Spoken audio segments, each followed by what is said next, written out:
Bakit po? Ano kasi, may kakaiba kaming nararamdaman sa Jade na yan eh.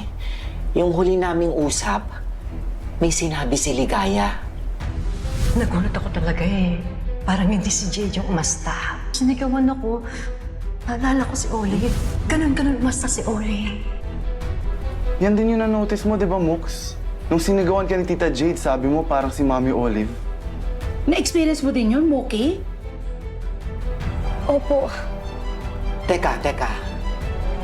Ang huling nakausap ni Ligaya ay si Jade. Tama?